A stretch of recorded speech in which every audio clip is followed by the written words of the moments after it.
Hi, this is Nancy Mounsell coming to you from C&M Behind the Glass.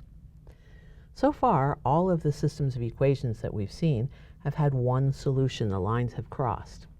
But we know from our intro video that that isn't always the case. So let's see a couple of systems of equations that don't have one solution. Okay, here's a system.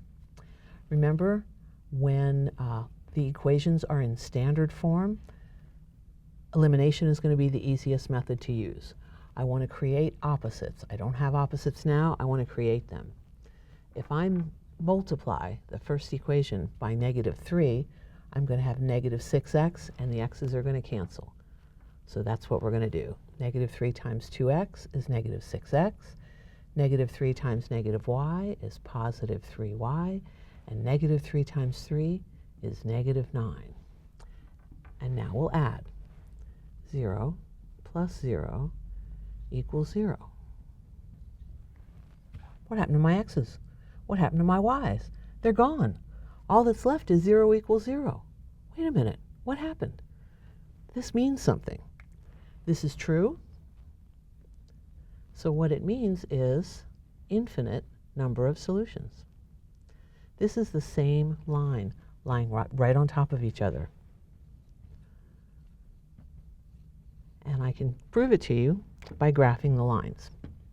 So let's go ahead and graph those lines. Okay, 2x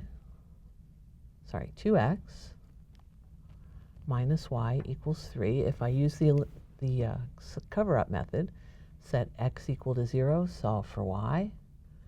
Y is -3.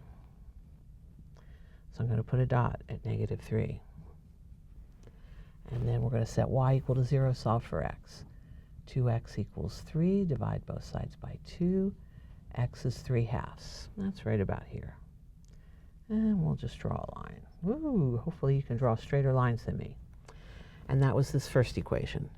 Now the second equation, 6x minus 3y equals 9. Set x equal to 0, solve for y. Y is -3. Yep, see, right here. And let's go back to the original equation. 6x minus 3y is 9. And this time we'll set y equal to 0 and solve for x. X is, reduce the fraction, you have 3/2. It's the same line lying right on top of itself. So we know that the correct answer is infinite solutions. Good. Okay, let's have a look at this one. Okay, looking at this, I see that the coefficients of x are not opposites, nor are the coefficients of y, but I can create opposites fairly easily by multiplying the first equation by x. You see how we'll have 2x and -2x, and they'll just knock each other right out.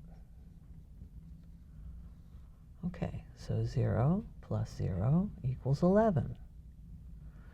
0 equals 11. What happened here? What happened to my x's? What happened to my y's? Well, what that tells me is it's not one solution. It's either infinite solutions or it's no solution. When what we ended up with was true, that meant infinite solutions. So this one is false. So what does that mean? It means no solution. It means that these lines are parallel. And I can graph it for you real quickly and show you that indeed these lines are parallel. Okay, so here's my first equation. X plus 3y equals 4. Set x equal to 0, solve for y. Y is 4/3. So that's going to be about right here, right? X plus 3y equals 4. Set y equal to 0, solve for x. It's already solved for x. X is 4. And there's my first line. Okay, second equation was -2x minus 6y is 3. I'm going to set x equal to 0 and solve for y.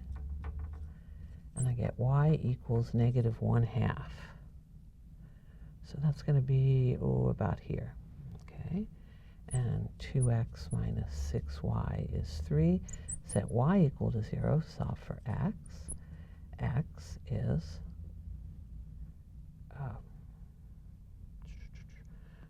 going too fast, and It was minus, so it's negative 3/2, okay? So that's going to be about here, and you'll see that those lines are parallel, and it is indeed no solution. Good job. Have a great day. See you soon.